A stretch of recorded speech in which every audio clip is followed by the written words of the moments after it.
Então, acho que você estava justamente no ponto falando dos recentes ministros que foram presidentes do Tribunal Superior Nossa, Eleitoral então, e depois você os, concluía de que o IBGE tinha boas práticas, mas ele estava num campo de batalha minada, era quase como se fosse um bode expiatório, mas que isso sim, passa uma mensagem sim, sim, forte. e continuei falando que, no caso, a proposta da DI, na qual eu trabalhei, pelo menos a do Partido Socialista Brasileiro, foi justamente também de proteger a atividade estatística, evitando que a atividade do IBGE fosse eventualmente prejudicada por ser politizada, por ser, digamos assim, corrompida, contaminada por potencial interesse de natureza política, e a gente está claramente assistindo uma situação na qual, com facilidade, temas técnicos e temas de qualquer natureza vêm sendo facilmente politizados. E um dos pontos fortes da proteção de dados em toda a história, pelo menos a história legislativa nossa, que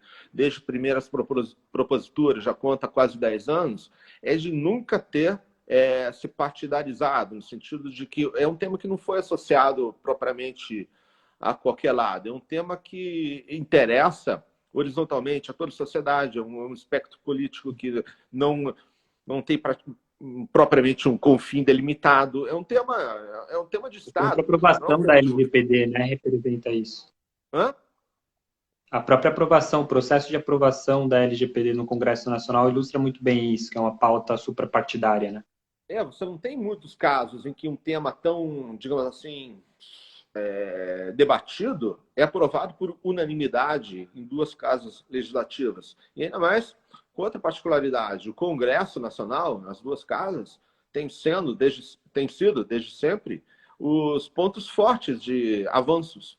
Aqueles que propugnam pelos avanços, aqueles que compram a briga, e o Executivo, por sua vez, até o momento, tem se demonstrado cada vez mais o fator de inércia, o elemento que está em mora em vários pontos, inclusive, principalmente na instalação da Autoridade Nacional de Proteção de Dados. A gente está debatendo o tempo todo a extensão da Vacatio Legis, etc. Mas, na verdade, a extensão da Vacatio Legis é uma função, é um efeito secundário, muito embora aquele mais visível, é o efeito secundário da insegurança causada pela ausência de voluntarismo no executivo ao criar autoridade. Sem a devida segurança trazida por conhecermos como é a autoridade, como e se ela vai funcionar, você sempre vai ter uma parcela da sociedade que vai ter dúvida se aquele é o momento certo para a lei entrar em vigor. A gente está no ciclo vicioso e a gente não consegue sair. Infelizmente, a gente vai ter que respirar fundo e coletar energia para isso de alguma forma. Você acha que nos votos dos ministros e toda a discussão isso aparece, que talvez a principal salvaguarda seria uma salvaguarda institucional de quem iria fiscalizar medidas técnicas organizacionais para a proteção de dados pessoais? A própria ministra Rosa Weber falou que uma das questões relativas à precarização dessa proteção é a própria não vigência da lei. Mas em outros votos você acha que também a gente conseguiria entender que o grande vácuo de salvaguardas, e essa teria sido uma mensagem passada, seria a ausência da autoridade? Eu acho que implicitamente, sim. Diretamente, a supervisão, a autoridade foi citada, mas com muita, de forma muito discreta e não direta. E nem era para se esperar o contrário. O STF, no caso, agiu como corte constitucional, julgou em relação. Agora, veja bem que, por exemplo, no voto do ministro Gilmar Mendes, você teve menção expressa, por exemplo, o artigo 8º da Carta de Direitos Fundamentais da União Europeia, aquela que, no seu ponto 3, trata da necessidade da autoridade supervisora como elemento essencial do direito fundamental à proteção de dados. Como, aliás, consta no nosso PEC, pelo menos o relatório final da PEC 17 de 2019, aquela que talvez seja o nosso próximo passo, aquela que pretende consolidar na Constituição brasileira, na Constituição Federal, o direito fundamental à proteção de dados, também consta a autoridade independente como elemento do direito fundamental. Então, acho que, ainda que nem se pudesse esperar, e nem tenha sido o caso, né? A gente teve uma situação bastante diferente. vamos por partes, né? Primeiro, a gente trata da natureza constitucional do direito à proteção de dados. Mas agora, eu acho que já se vislumbra de forma implícita a necessidade da supervisão. Porque um dos elementos que ficou patente em alguns votos, o da ministra Rosa Weber, por exemplo, é o de que um dos elementos que faltava era de natureza de monitoramento e supervisão. Outros votos, o próprio ministro Fachin insistiu no elemento procedimental, que eventualmente incluiria também a supervisão, enfim. Há como, debulhando um pouquinho os textos, né, que a gente certamente vai trabalhar muito com os votos no futuro próximo, e isso vai poder ser identificado.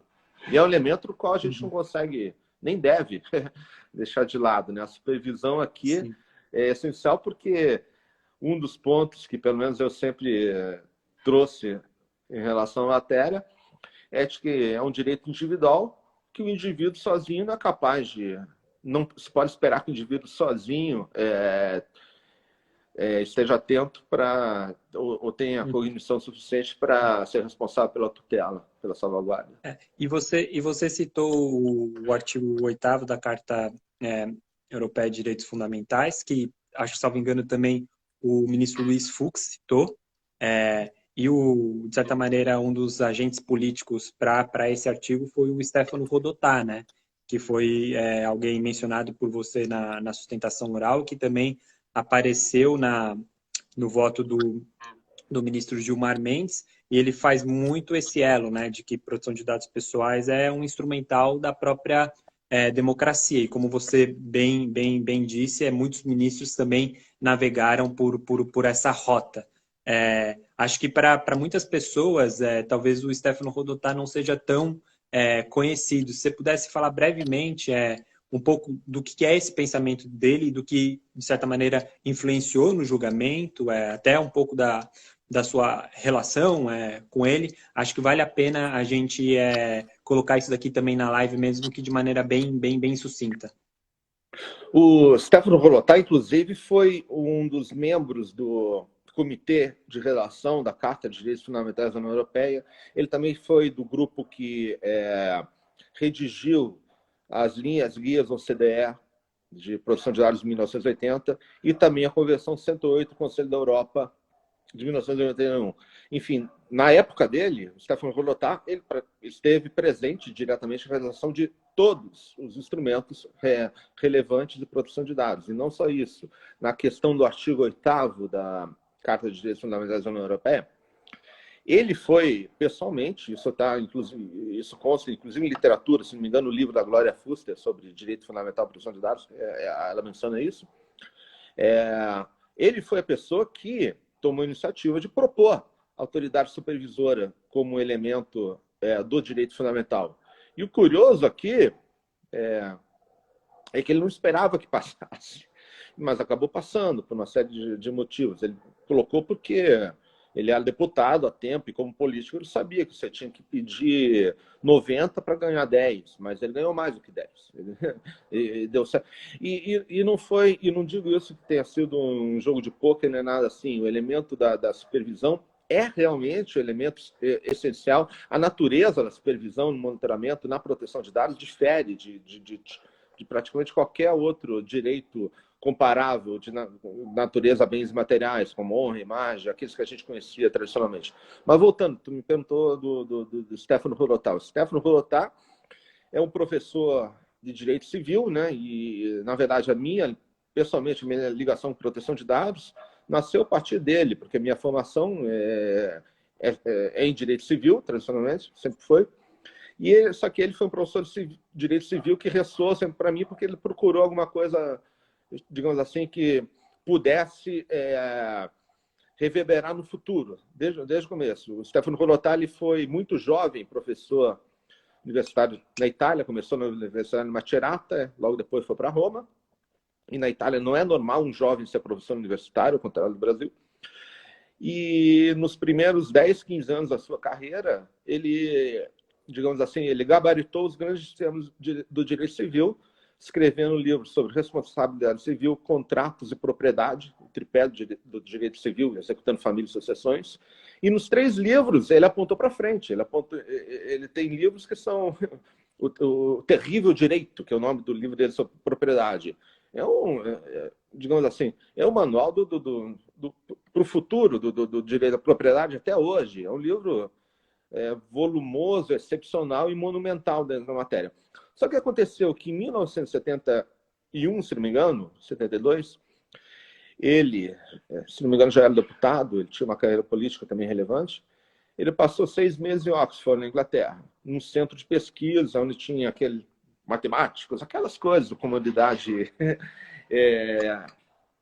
acadêmica britânica, e ele se interessou propriamente pelos problemas que os computadores estavam trazendo. Na época, no Reino Unido, em Oxford, você tinha uma discussão muito viva, derivada dos bancos de dados, que nos Estados Unidos, também na Europa, começaram a ser utilizados pelo Estado para recenseamento da população e criar uma reação da comunidade científica pelo risco de vigilância, etc. Ele pegou o tema, ele entendeu as bases do tema, e aqui está, digamos assim, aquele texto que, pelo menos na minha humilde experiência, eu considero mais premonitório da atividade jurídica que eu conheço, que é um livro de 1973, chamado Laboratório Elettronici e Controllo Sociale, Computadores e Controle Social. É um livro de 1973 que traça, claro, você vai ler isso, você tem ainda cheiro de válvula, algumas coisas ainda meio antigas, mas ele todos os nossos temas que a gente vai traçar aí nos próximos 10 anos já estão lá, entendeu? Você vai desde o direito a acesso à informação até a privacidade, até o mind privacy. tá tudo lá. Você tem lá ele, em 1973, estipulou a gramática das próximas décadas para tratar disso. Claro, então, eventualmente, tem muita coisa mais do que isso, que a gente vai tratar disso hoje. Mas ele abriu o campo da matéria e isso me interessou bastante. E calhou também de ele ter sido, em 1996, o responsável pela redação da primeira lei italiana sobre proteção de dados, então Lei 675, e foi escolhido como o primeiro comissário italiano de proteção de dados.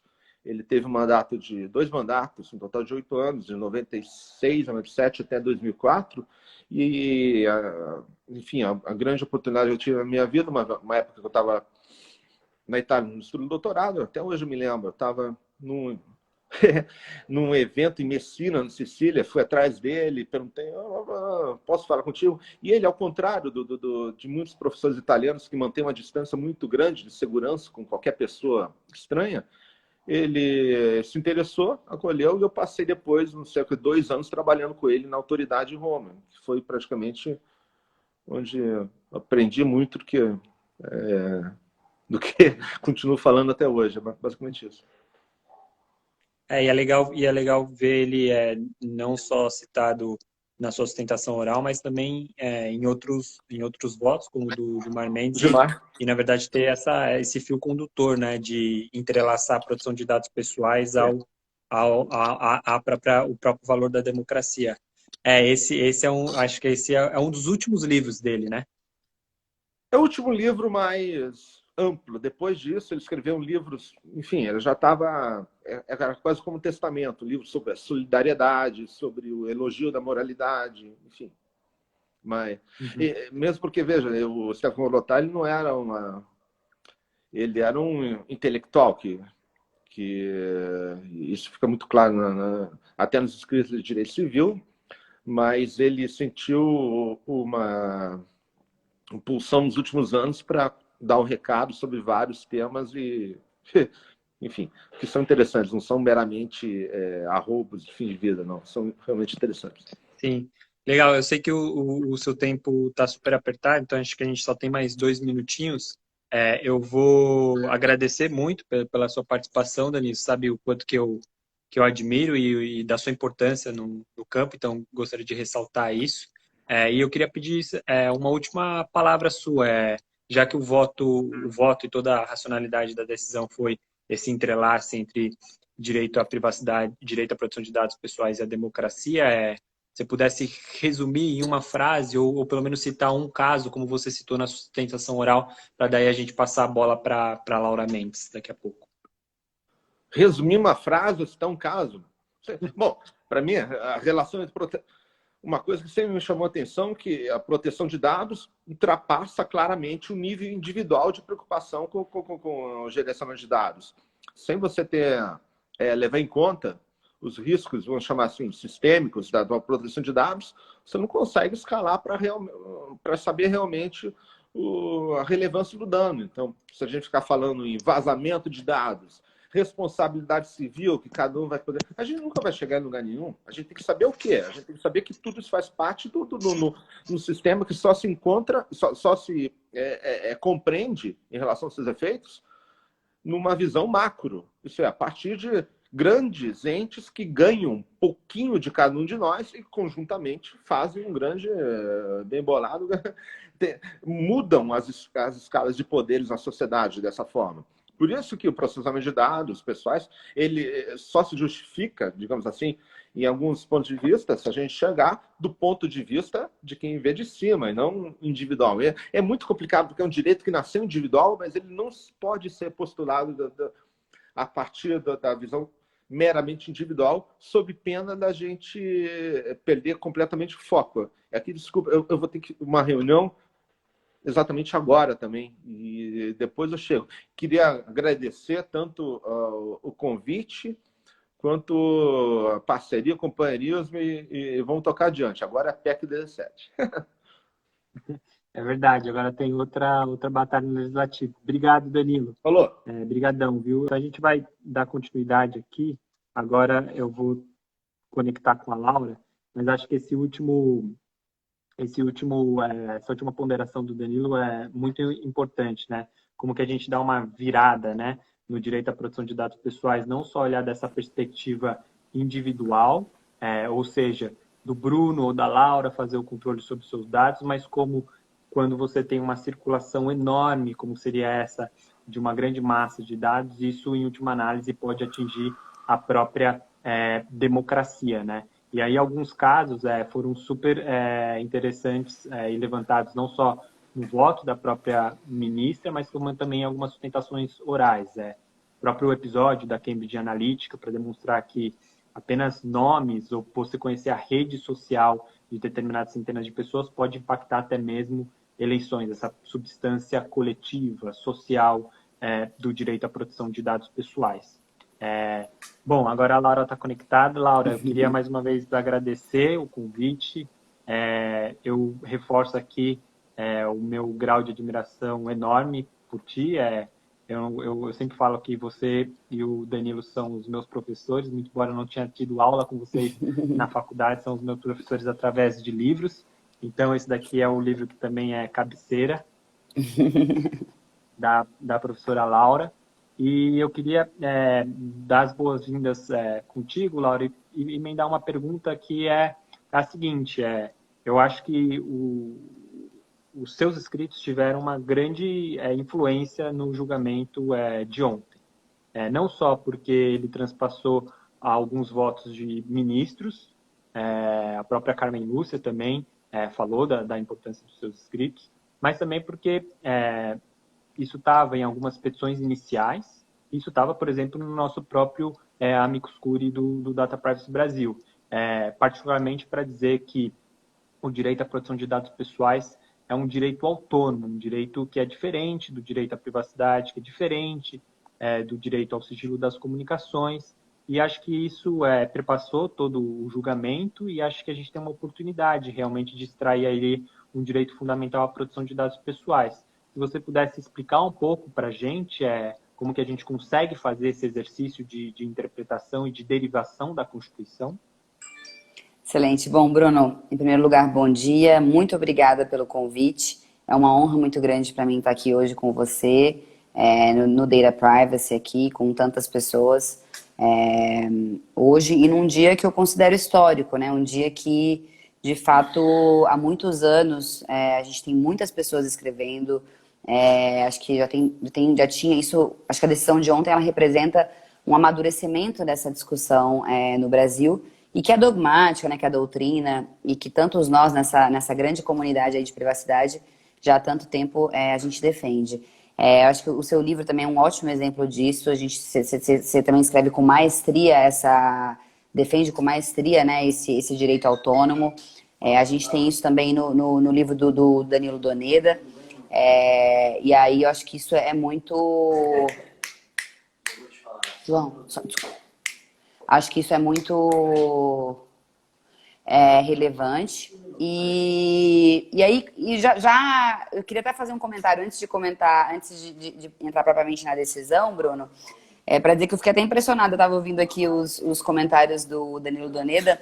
Eu o conheço já pelo menos desde 2008, né?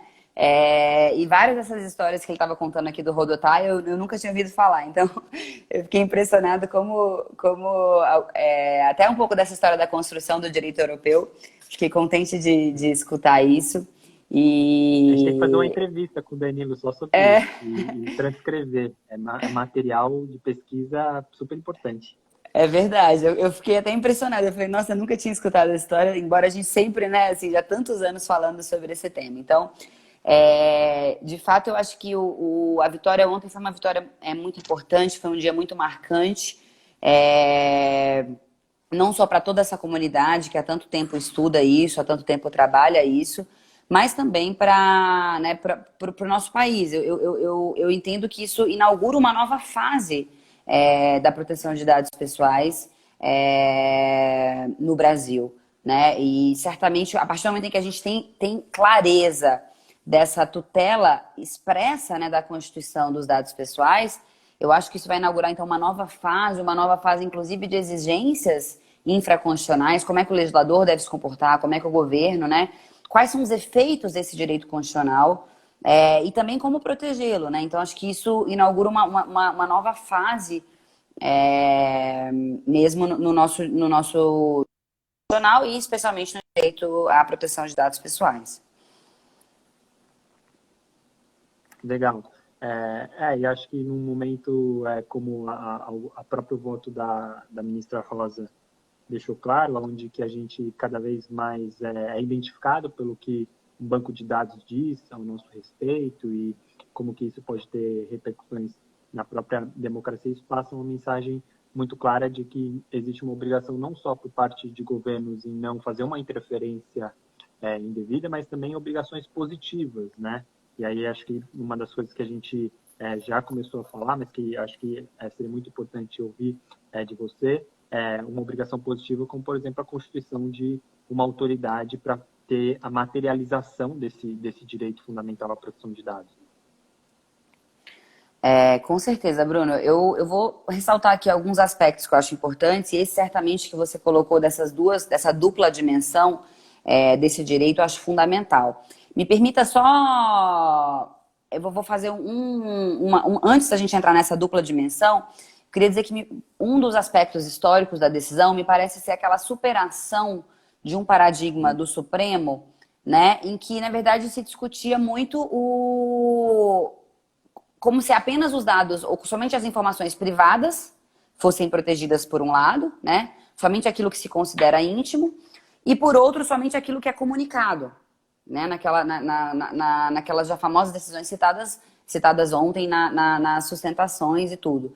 E eu entendo que o julgamento de ontem ele pode ser considerado, em grande parte, uma superação disso, porque a partir do momento em que a gente, na verdade, constata que é uma falácia, é quase a falácia do dado neutro, né? Embora isso tenha sido falado tanto na sustentação, principalmente na sustentação oral do Advogado-Geral da União, né, de que eram meros cadastros, meras bases cadastrais, e equiparando isso às listas telefônicas, ao fim e ao cabo, os ministros foram tão enfáticos que a gente consegue extrair o seguinte, e a ministra Carmen também foi muito clara nisso, falou, olha, não existe mais dado insignificante. Isso significa que a gente passa a ter uma ampliação da proteção constitucional, né? Ou seja, o próprio âmbito de proteção desse direito, ele é mais amplo, ou seja, ele é mais abstrato. O seu núcleo não é mais só o dado íntimo, não é mais só o dado privado, certo? Não é mais, eu não preciso... né? Desculpa? Ou como apareceu em muitas sustentações orais, a ideia de um dado ele tem que ser necessariamente sigiloso para merecer uma proteção. Exatamente. Então, na verdade, não é a natureza do dado que vai me fazer que vai atrair essa tutela constitucional, né? Na verdade, é simplesmente o fato dele identificar alguém, isso significa que ele atrai essa tutela, ele é merecedor da tutela. Então, acho que esse digamos, talvez seja o primeiro elemento fundamental para a gente compreender. Então, há uma superação desse paradigma antigo. Há, inclusive, a superação de um outro paradigma que a nossa querida amiga e grande especialista, né, Jaqueline Abreu, sempre cita também, aquela jurisprudência de que quando você transfere o dado de um agente que tem um sigilo, dever de guardar esse sigilo para outro que também tem esse dever de sigilo, eu acho também que, em grande medida, a gente pode considerar também essa jurisprudência, pelo menos em parte, superada, né? E eu acho que, nesse sentido, a gente tem, sim, uma mudança de paradigma ao dizer que, não, o dado, por si só, porque ele identifica aquela pessoa, ele é merecedor da tutela constitucional. Eu acho que isso é um aspecto muito relevante, né? E passando, então, já direto para a sua pergunta, a partir do momento em que a gente tem superando essa falácia, né, do dado neutro, a gente tem, então, um reconhecimento de um direito fundamental autônomo, à autodeterminação informativa, e que, em tese, a gente pode considerá-lo na sua dupla dimensão. Eu gosto muito dessa concepção alemã, dessa dupla dimensão, a dimensão subjetiva e a dimensão objetiva, por quê? Porque ela permite conciliar um pouco até isso que o Danilo acabou de comentar e que você também comentou. Ele concilia uma proteção individual, que é fundamental, né? Os direitos fundamentais, eles são concebidos classicamente e, inclusive, primordialmente nessa concepção individual, de proteção do indivíduo em face do Estado, mas há uma dimensão essencial que é a dimensão coletiva.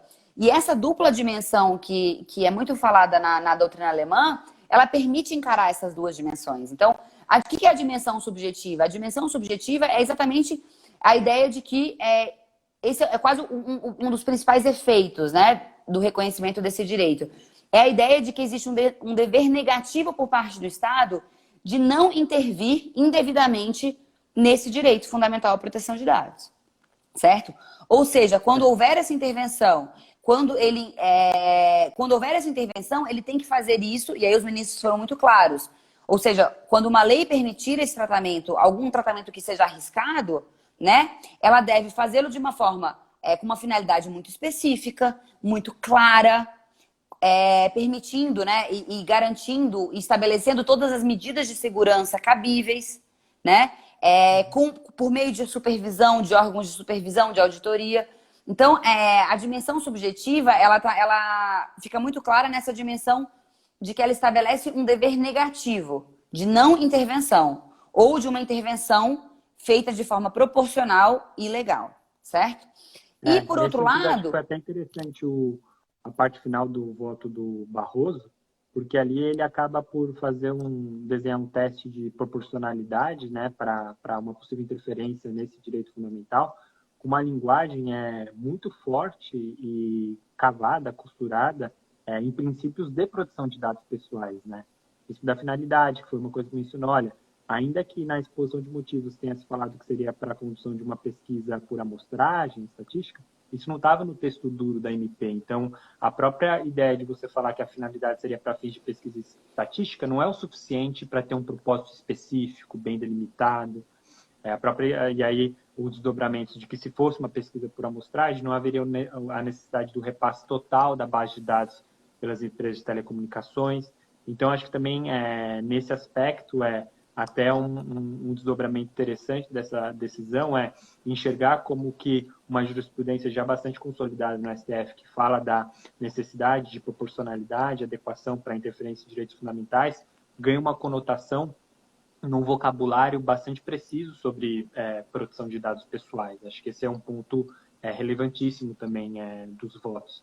E aí, só para a gente ainda fechar essa parte do reconhecimento de direito autônomo de proteção de dados pessoais, justamente acho que um dispositivo que foi chave para virar esse pensamento dicotômico que só o dado privado mereceria proteção, mas não o dado público que você poderia encontrar em listas cadastrais, listas de telefones ou algo do tipo, é o próprio direito já assegurado pela Constituição, que é do habeas data, né? Que é, inclusive, uma das coisas que você fala nesse seu artigo. Isso perpassou, por exemplo, o voto do próprio ministro Fux né? Então, se você pudesse falar como quase nesse artigo você faz uma equação, né? O artigo 5º, 10, mais o habeas data, igual o direito autônomo à proteção de dados pessoais.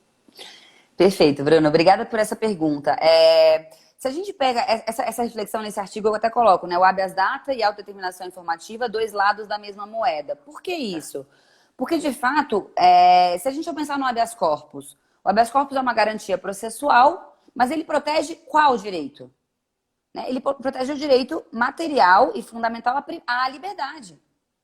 Certo? Então, se a gente tem o direito...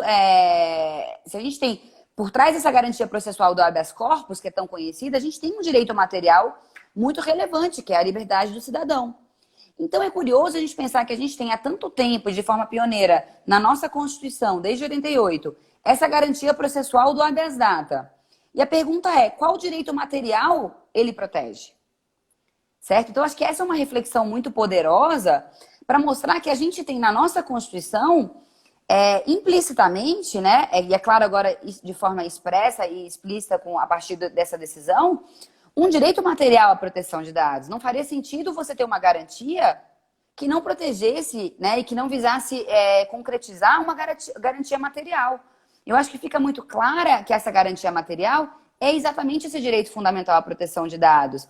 E o que seria esse direito fundamental à proteção de dados? Nada mais é do que a proteção a uma ordem comunicacional eu diria, talvez, a organização desse fluxo de informações na sociedade.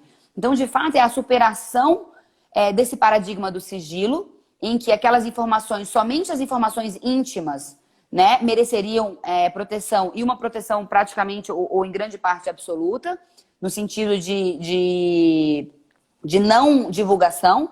E, na verdade, a gente passa, qual que é a grande diferença desse direito? É que, em primeiro lugar, eu não protejo apenas as informações íntimas. Eu protejo qualquer informação que identifique uma pessoa. Então, por um lado, eu tenho uma abstração do núcleo desse direito. E, por outro, muda a forma de protegê-lo. Eu passo a dizer, olha, ele é um direito muito mais procedimental. Eu preciso de transparência, eu preciso da finalidade específica, eu preciso de uma série de procedimentos que garantam que o uso, né, e que o processamento de dados vai se realizar de forma adequada. Então, acho que esse ponto é muito interessante, e aqui eu queria comentar, me impressionou muito na sustentação e na defesa, né, da AGU, em especial, ao insistir tanto nessas meras bases cadastrais, nas listas telefônicas. E aqui eu fiquei muito impressionada também com o voto da ministra Rosa Weber, né, do brilhante voto da ministra, que ela fala, olha, o cenário hoje tecnológico mudou muito. A gente pode, com essas informações aparentemente insignificantes, né, construir verdadeiros perfis virtuais das pessoas. E como a ministra Carmen também falou, né, o mundo da lista telefônica acabou, o mundo é outro, né? Então, eu acho que nesse sentido... Da lista telefônica. Exato. Então, acho que nesse sentido, acho que isso foi muito importante, Bruno. E se me permite, só para comentar essa questão da dimensão objetiva, não sei se você vai fazer mais... A gente pode fazer mais... Não. Você vai fazer mais alguma pergunta em relação a isso? Não, pode tocar, complementa.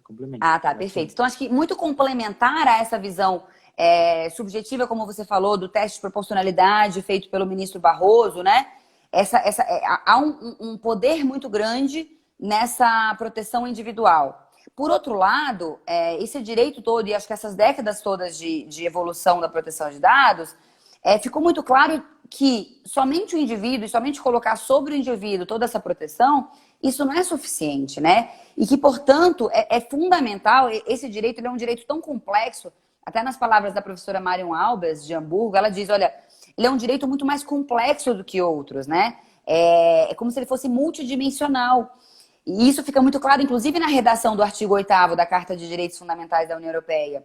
Isso significa que eu preciso de um arcabouço institucional para protegê-lo. E daí entra não só uma lei geral de proteção de dados, porque isso certamente é relevante e entra na dimensão objetiva, né? Eu preciso de uma regulamentação, mas eu também preciso, sobretudo, de um órgão, de uma autoridade independente que realize essa supervisão, né? E não só a supervisão em termos de fiscalização, mas que normatize, que oriente cidadãos e oriente as empresas e oriente o próprio Estado, né? Então, a dimensão objetiva, ela expressa essa dimensão coletiva desse direito. E eu acho que isso é fundamental.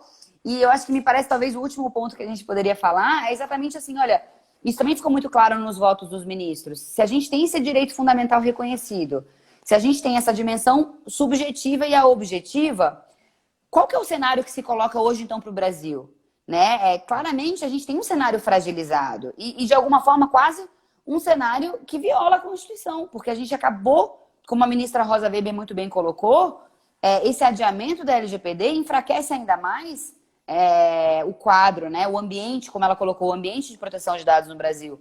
E a omissão do Poder Executivo em criar essa autoridade fragiliza ainda mais o nosso cenário, né? Então, acho que certamente a gente tem um cenário fático aí, bastante frágil, e eu diria, inclusive, que se contrapõe a esse direito fundamental que acaba de ser reconhecido. Acho que essa consideração é muito importante, porque já começaram a até me perguntar, mas agora se com esse julgamento a gente tem um direito autônomo de proteção de dados pessoais reconhecido, ou possivelmente reconhecido pela Corte, qual que é a importância de a gente ainda trabalhar pela PEC, que coloca isso de maneira explícita? A minha resposta foi, primeiro, porque coloca de maneira explícita, o mais óbvio, mas porque, de acordo com até a própria redação do substitutivo, que hoje está para votação em plenário, coloca justamente aquela vírgula importante de que precisa ser feita a fiscalização por uma autoridade independente, né? E isso, estando cristalizado na Constituição, aí sim acho que seria o enredo final, né? Desse quadro legal robusto de um direito fundamental à proteção de dados pessoais, né? Com certeza, Bruno. Eu acho que a PEC ela é relevante por isso. Esse aspecto da independência da autoridade, eu acho ele fundamental. Acho que a gente precisa continuar trabalhando e defendendo isso, né? O caso do IBGE é emblemático, mas o caso do decreto que institui o cadastro base do cidadão, a gente sabe que os dados em poder do Estado, eles são muito sensíveis, né? Esse tratamento é muito sensível porque é o Estado que detém, ao fim e ao cabo, o monopólio do poder da força, né? Então, não é à toa que isso é uma questão muito sensível e não é razoável, né, que um órgão que fiscalize o tratamento de dados do Estado esteja dentro do próprio governo. Então, eu acho a questão da independência acho fundamental. E me parece que, eu não sei se enquanto a gente tem ainda, o quanto a gente poderia, inclusive, mudar o texto da PEC, mas eu confesso que me incomoda um pouco no texto da PEC aquele na forma da lei, porque aí ela tá um pouco esvaziada de conteúdo, né? Também você, de alguma forma, o próprio direito fundamental, ele tem que ter um conteúdo em si. Eu acho que nesse sentido, pelo menos a decisão do Supremo, ela inclusive avançou, pelo menos nesse aspecto que a gente consegue estabelecer aí na liminar da ministra Rosa já tinha, né, por exemplo, o aspecto da segurança, da finalidade, da proporcionalidade. Então, são aspectos que integram o próprio direito. E aí, só você simplesmente remeter todo esse conteúdo à lei, eu acho um pouco arriscado, assim. Mas, pelo menos nesse sentido, eu acho que a decisão do Supremo, ela complementa também, e ela é um passo nesse sentido, de você também ter um conteúdo e um âmbito de proteção definido desse direito. Eu acho que, salvo engano, a última versão do substitutivo, eu não sei se o termo correto é quase como se colocar em disposições transitórias, mas aí menciona que seria um modelo autárquico, né? E aí acho que essa seria uma boa pergunta. Quando a gente fala de independência de uma autoridade, então acho que essa é a próxima discussão a ser feita, né? E a próxima batalha, em última análise, a ser feita. Então, quando a gente fala de que uma vez que a gente vai ter a nossa Lei Geral de Proteção de Dados Pessoais em vigor, oxalá em agosto de 2000, agora, ou mesmo que seja no ano seguinte, a gente tem a Corte dizendo que há um direito fundamental à proteção de dados pessoais. A gente pode ter a aprovação de uma PEC que fala do direito fundamental à proteção de dados pessoais de uma autoridade independente. O que é essa independência? Acho que para o pessoal também seria importante a gente esclarecer esse ponto. Esse modelo autárquico, certamente, na minha visão, ele atende a essa independência, né? Se a gente for pensar nas agências reguladoras ou no próprio modelo do Conselho Administrativo de Defesa Econômica, do CAD, né? Eu entendo que essa autarquia, ela tem essa independência, ela tem essa autonomia, porque isso no nosso, assim no nosso modelo institucional brasileiro, né? Então, eu entendo que isso atenderia sim, Bruno, e o modelo que há muito tempo, eu sempre venho falando que me parece ser uma inspiração, é o modelo do CAD. Até porque o CAD, ele tem ele tem algumas semelhanças, né? Digamos, as matérias são, tem algumas, dá para fazer alguma analogia, porque é uma matéria eminentemente técnica, ela também é horizontal, e, portanto, ela afeta aí toda a economia. No caso da proteção de dados, a gente também tem essa horizontalidade, né? Então, e um tema extremamente técnico. Então, a gente precisa de uma autarquia que, de fato, tenha não só autonomia, como estrutura também, né? A gente precisa de pessoas da área de tecnologia, de pessoas da área de economia, de pessoas da área do direito, de gestão de projetos. Na verdade, é um quadro aí multidisciplinar que essa autarquia precisa. Então, por um lado, a gente precisa, sim, de autonomia, isso acho que é central, e a gente também precisa de uma estrutura. E, nesse sentido, me parece que o modelo do CAD ele é um modelo interessante a ser seguido.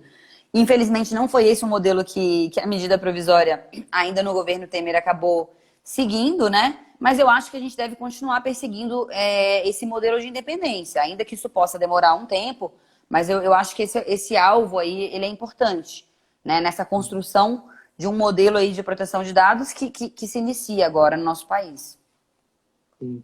E aí você acha que, de alguma forma, dá para extrair isso dos próprios blocos, da discussão que foi feita ontem? Bruno, eu acho que sim. A gente vai precisar ver como é que vai ser a redação dos votos, né? Me parece que a gente tem o voto do ministro Fux, que se refere especialmente a esse direito fundamental europeu. E eu acho que a partir desse voto ele é importante nisso. A gente tem o voto do ministro Gilmar Mendes, que deixa bem clara essa questão da independência, a ausência dela, né, a fragilidade disso. Tem, no voto da ministra Rosa também fala dessa necessidade de supervisão. Então, eu acho que a gente tem isso em alguns ministros. A gente precisa, acho que, ver os votos, inclusive, né, o acórdão publicado e tudo, para saber se tem maioria, né, nessa questão. Mas eu acho que foi um indício muito forte do Supremo a favor dessa independência, né? Sim. Então, até para fazer um resumo aqui, dá para cravar, então, que a gente tem reconhecido pela Corte um direito fundamental à proteção de dados? Com certeza, Bruno. Acho que a gente tem, sim, um direito fundamental à proteção de dados autônomo hoje, reconhecido no nosso ordenamento. E isso é considero isso um sinal de amadurecimento mesmo, né, do tema no nosso país. Então, acho que isso certamente tem. E eu acho que agora é tarefa aí de muitos dessa comunidade que nos escutam, de muitos estudantes, de construir mesmo, de começar a construir uma dogmática nesse sentido, né? A gente sabe que tem desafios para aplicar esse direito, isso não é fácil. A gente tem tecnologias aparecendo a todo tempo. A gente tem hoje uma crise, né, sanitária, econômica, que vai a todo tempo exigir tratamento de dados pessoais. Então, eu acho que é uma tarefa aí, no fim, é uma responsabilidade de todos, né? Tornar efetivo esse direito fundamental. Da sociedade civil, que tem que estar sempre atenta, da academia, que tem a obrigação, ao meu ver, de construir dogmaticamente melhor esse direito, e de todos os poderes do Estado, né? Também de fazerem cumprir esse direito. E é claro, lembrando que a gente tem também uma teoria muito forte hoje de uma horizontalidade, né? Da eficácia privada dos direitos fundamentais. Eu acho que esse tema também é muito relevante, em que medida ele também vai afetar o setor privado. Então, acho que isso é um aspecto importante. Legal. A gente já está quase no tempo, porque aqui no Instagram, quando dá 1 hora de live, eles derrubam. Então, Tá. eu vou encaminhar para o final. E queria ouvir de você, assim, de uma maneira geral, o que isso representa para a comunidade de proteção de dados pessoais no Brasil e, em última análise, para a sociedade brasileira. Ontem foi, de fato, acho que um dia histórico. Bruno, eu considero que um dos aspectos centrais do julgamento de ontem foi essa associação entre democracia e o controle dos dados, né? E o processamento de dados. Acho que vocês já conversaram, você e o Danilo, né, agora mais cedo também sobre isso. Essa ideia de que uma sociedade democrática só existe e só persiste se os cidadãos tiverem transparência, né, sobre como é que os dados são processados, se houver controle sobre esses dados. Então, a ideia de que o estado de vigilância jamais será compatível com o exercício dos direitos fundamentais, com o exercício de associação, né, do direito de associação, de reunião e de liberdade de expressão. Então, acho que isso é claro que um cidadão que está todo o tempo sendo vigiado, é claro que ele não vai exercer os seus direitos à comunicação, à informação, né, como ele exerceria. Então, acho que esse aspecto é fundamental. E eu queria aproveitar aqui, Bruno, para parabenizar aqui o trabalho de vocês, do Data Privacy, né? Parabenizar também a todos que se envolveram nessa ADI, o trabalho do Marcos Vinícius, do Dr. Marcos Vinícius da OAB, a sua sustentação, a sustentação do Danilo Doneda, do Lapin. Eu acho que foram muito importantes aí. E parabenizar, claro, acho que esse belíssimo julgamento que nos coloca, me parece, num patamar aí de civilidade muito maior e de democracia também. Obrigado, Laura. E a gente parabeniza você, porque, como eu disse, seus inscritos estavam em petições iniciais, nos nossos amigos e nos votos. Então, acho que é uma vitória coletiva, para além da comunidade de proteção de dados pessoais, mas para a sociedade brasileira como um todo. Queria agradecer mais uma vez, desejar um bom final de semana mais leve. Depois dessa semana intensa, a gente virou a madrugada escrevendo esse Amicus Curiae. E, de novo, mais uma vez, expressar aqui a nossa admiração por você. Obrigado pelo seu tempo hoje, Laura. E obrigada, Bruno. Eu que agradeço. Obrigado pela presença de vocês, gente. A gente se vê na próxima live, na próxima sexta. Obrigado, Laura. Até mais. Obrigada, Bruno. Tchau, tchau. Obrigada a todos.